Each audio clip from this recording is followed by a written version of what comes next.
هغه هم زیانمن شوي دي. ورسره نن هم خلک د څښلو د اوبو د خوراک او دغه شاتې د مختلف بیمارو ښکار دي.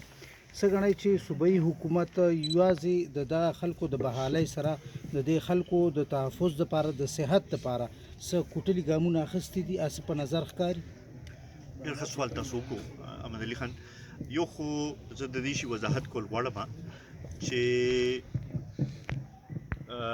2010 کې سیلاب راغلی او ډېر زیاته تباهي کړې وه. د هغې نه پس دا سیلاب چې دا د هغې نه ډېر زیات راغی، خو دا د الله تعالی ډېر لوی شکر دی او دا د الله تعالی ډېر کرم دی چې دې ځله ډېر کمه هغه شانتې هغه لحاظ سره 2010 سره چې مقابله کوی نو ډېر کم نقصان شوی دی. او د هغې بنیادي وجه دا وه چې خاص کر په فلډ پروټیکشن کې چې مونږ کم کارونه کړي د هغې د وجې نه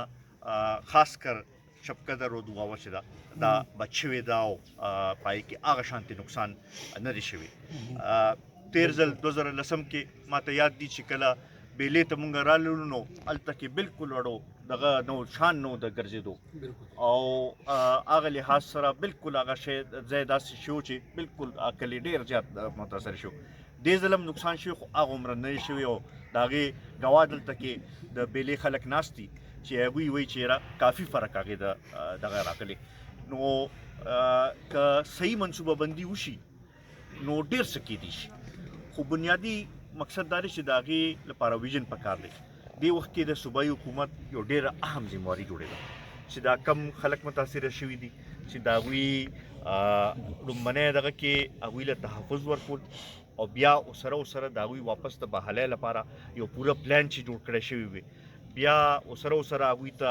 خوراک را رسول، د هغوی ته نور دغه را رسول، دا پوره یو دغه شوی وي. خو مونږ ته هغه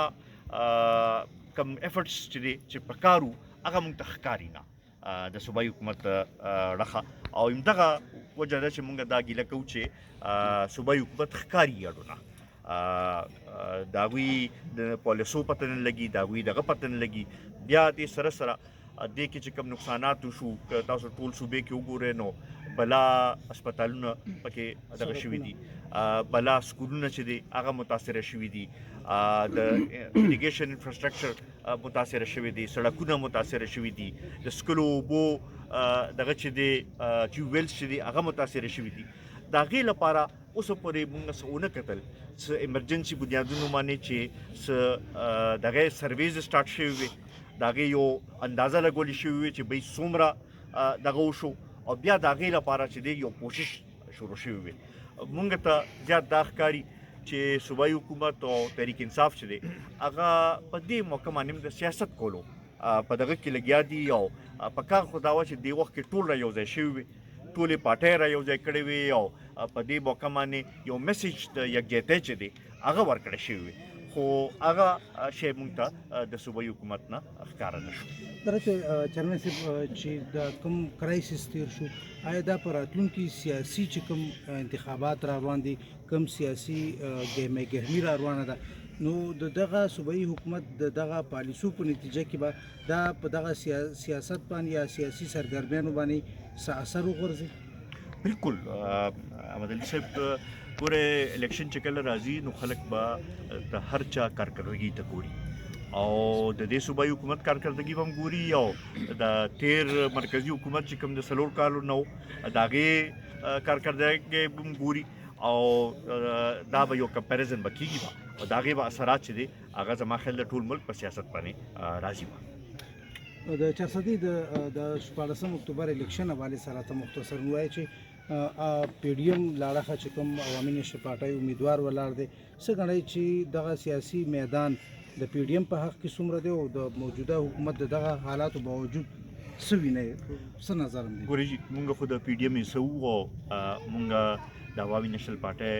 کوم امیدوار چې دی احمد ولي خان د هغې سپورټ کولی کې وو، زمونږ ملګري هم هغوی سره ګډزي لګیا دي او زمونږ دا تمه ده چې دلته کې چې د عوامي نشل پارټۍ او د قومي وطن پارټۍ او د جے واي اتحاد چې وي نو انشاءالله کامیابي به د اتحاد ته ملاویږي. د الیکشن ضابطه اخلاق خلاف ورزۍ حوالې سره بل اوس هم نوټس ورکړی شوی څه غنې دي کې سر چونکې الیکشن کمیشن نوټس اګیشته دی او پای کې نوټس جاری شوی دی زما خیال دی نه زیات څه نه وایم خو زه دا ګڼم چې د ضابطه اخلاق خاص کر هغه پارټي چې هغه دا لري داوا لري چې موږ د انصاف دا یانیو نو پکار دی چې هغوی کم از کم په قانون او آئین باندې عمل وکړي. ډېره مننه سر یو سوال دی سره پلس قرضدارې دا نن بیا وی ورلد بانک سره د 20 کروڑ ډالر یو معاهده کړې ده د قرضې د 9 کال کې یو میگا پروجیکټ مکمل نکړ دا صوبه دونه زیاته قرضو طرف ته چې روانه ده د مرکز سره د دوی زیاتې پیسې تر اوسه پورې بقایا دي بجای د دوی چې د قرض اخلي د مرکز د خپل د بجلی چې کومې پیسې دي هغه راغشتو کې ناکامه دي دا ولې سر ګوره د صوبایي حقوق په حوالې سره خو دا اوس د یو څو میاشتو نه مرکزي حکومت بدل شو مخکې حدودي وو پکار دا و چې دوی دا خبرې اوچتې کړې وي خاص کر د دغه د نت هیلډ پروفټس دی دا هغې خبره چې ده هغه اوچته کړې وي بیا د NFC اوارډ کې چې کوم زموږ حق جوړېږي چې هغه خبر اوچته کړې وي د مرج ډسټرکټس لپاره چې کوم د 3% NFC خبره وه هغه دوی اوچته کړې وي دغه شانتې د آیل اینډ ګیس کې زموږ کافي بقایاجات دي مرکز ته چې هغې خبرې اوچته کړې وي هغه خبرې اوسه پورې صوبایي حکومت نه اوچتې کړي دي نه ښکاره کړي دي نه دغه کړي دي او داسې ښکاري چې هغوی بالکل په دې سیزونو باندې بالکل نان ایگزسټنټ دغه ناست دي او صرف دې ته ناست دي چې یاره موږ د کوم ځای نه قرض واخلو او دا خپل لا سلسله صرف جاري وساتو د دې نقصان چې دی دا به ټولې صوبې ته رسي. تھینک یو سر.